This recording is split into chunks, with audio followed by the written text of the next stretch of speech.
come in and Coorie Doon as I give you some tips and tricks for leveling up your cozy decor in Palia.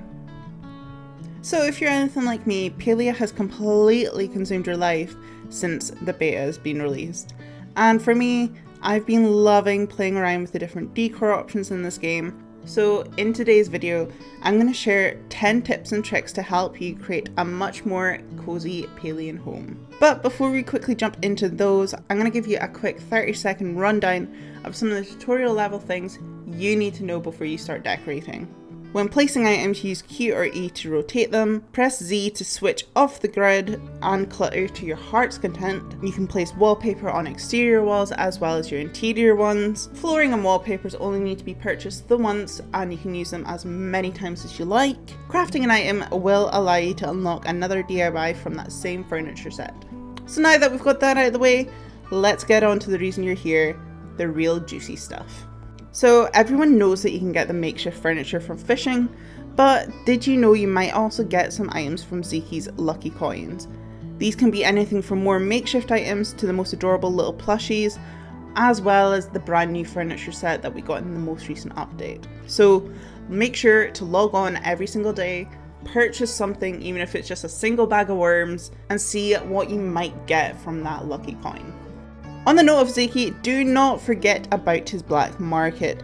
Albeit you're going to need to grind a bit and get some money because it is expensive, but the night market is the perfect place to go to get your finishing touches for your home with plenty of different rugs, paintings and photo frames, as well as the little things you might need to make your own bathroom in your home. If you're trying to add that finishing cozy touch or looking for a new way to add interest to your entrance, rugs are the way forward. As I already mentioned, you can purchase these from the night market. Since rugs can be used outside, I've used them to mimic cobblestones in my entrance since we don't currently have any pathing. Another way I've mixed up how I use them is by layering them. I feel like this just adds to the warm atmosphere I'm trying to portray, and it's nice to get some more textiles and fabrics in there to break up the whole room. Just now, we are certainly lacking in the foliage department. Palia, come on, please just give us some bushes and foliage and flowers, please. But we do have trees, 4 of them to be exact. So there are 4 different types of trees in the game, and the seeds you'll be looking out for to plant them are acorns, pine cones, samaras, and juniper seeds. Tree seeds can be super hard to come across early in the game, but once you've leveled up your foraging skills and have one of the better axes, you'll start to see you get more seeds, especially when you're chopping down those larger trees. Depending on your aesthetic, play around with the different trees and see what works. Since they vary in height and colour, it can help add a bit more depth and dimension to your plot. Many of the achievements will give you a prize of some sort that you can put on display.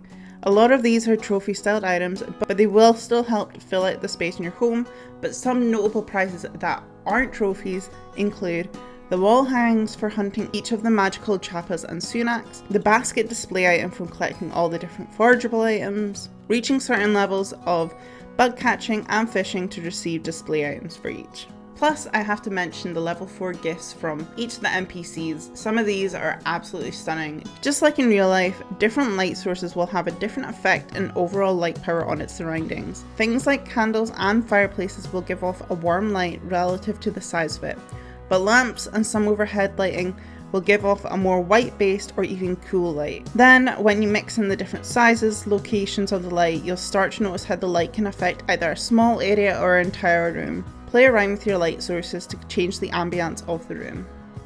One great addition for customizing your home is the option to change what type of windows and door frames appear throughout your house.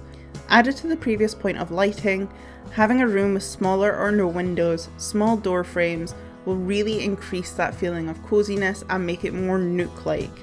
But a room with large windows and fully open frames will allow more lighting to flow through the house and also make it feel a bit more modern. Both are great options, have their time and space to be used, and it can be fun just to play around and see the different combinations you can make all together. If you've been struggling with cluttering your shelves to absolute highest extent, try placing the shelves lower down on the wall or even at eye level, and it will make the process of placing items exactly where you want a lot easier.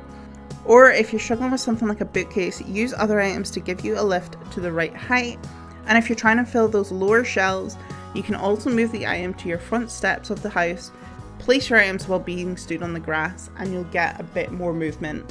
But it's not going to be the perfect solution for everything. Just try and play around. If you can't fill those shelves to the brim, it's fine. Nobody's going to judge you. Just put some things down at the bottom in front of it. Nobody will notice, I swear.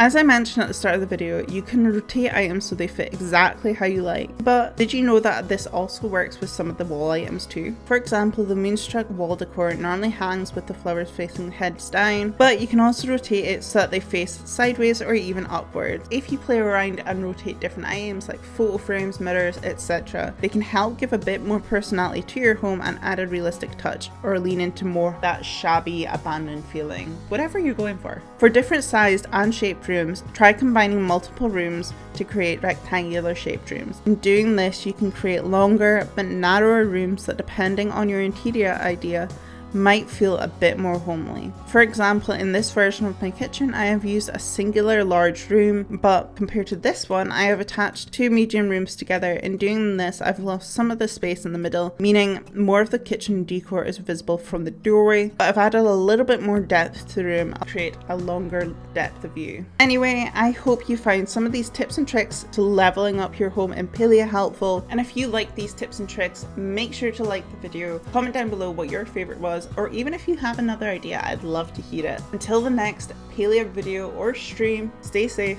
stay cozy, Lanja, bye!